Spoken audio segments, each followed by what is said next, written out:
Qeveria Mickoskit po përgadit terrenin për pranimin e propozimit francez, tha gjatë një preskonference para qeverisë Andrej Zhernovski nga LSDM-ja. Sipas informacioneve të LSDM-s nga Brukseli, qeveria tashmë e ka arritur këtë marrëveshje. Këto janë sinjale të qarta që kanë ardhur nga Brukseli, Berlini dhe Parisi, theksoi Andrej Zhernovski. Zhernovski tha se mesazhet dhe deklaratat e fundit të qeverisë tregojnë qartë se kanë dështuar të gjitha përpjekjet për ta fshehur të vërtetën para qytetarëve. Sipas tij, qeveria tani po përpiqet ta paraqesë si fitore pikërisht atë që për vite me radhë e ka dënuar.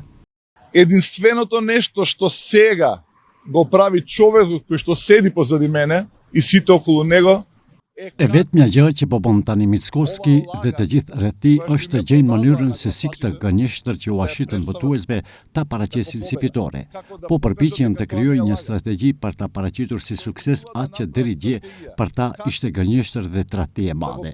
Ndryshimi i papritur i qëndrimeve të qeverisë dhe i ministrit të punëve të jashtme nuk është rastësi, por pjesë e përgatitjes së opinionit për pranimin e politikave që më parë i kishin sulmuar ashpër.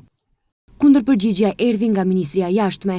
Sipas tyre, konferenca e sotme për shtyp e LSDM-s është edhe një përpjekje për të krijuar histeri dhe për të dezinformuar opinionin publik. Në vend që ta marrë përgjegjësi dhe të kërkoj falje për dënim që i ka shkaktuar pozitave kombëtare dhe atyre të politikës së jashtme të shtetit, LSDM-ja edhe një herë po plasojnë të pavërteta dhe konstruksione të rënda, thuhet në reagimin e Ministrisë së Punëve të Jashtme, pasi partia opozitare akuzoi se qeveria po përgadit terrenin për pranimin e propozimit francez.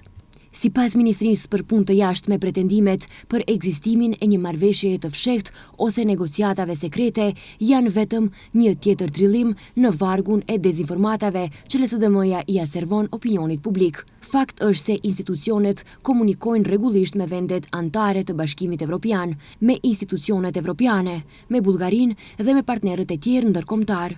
Këto bisedime zhvillohen në mënyrë transparente, ndërsa qëndrimi i qeverisë është i qartë dhe është konfirmuar publikisht në disa raste. Nuk ka asnjë lëshim nga interesat kombëtare, identiteti, gjuha dhe historia. Antarësimi i plot në Bashkimin Evropian mbetet përcaktim strategjik dhe objektivi përfundimtar i kësaj qeverie, thuhet në reagimin e ministrisë.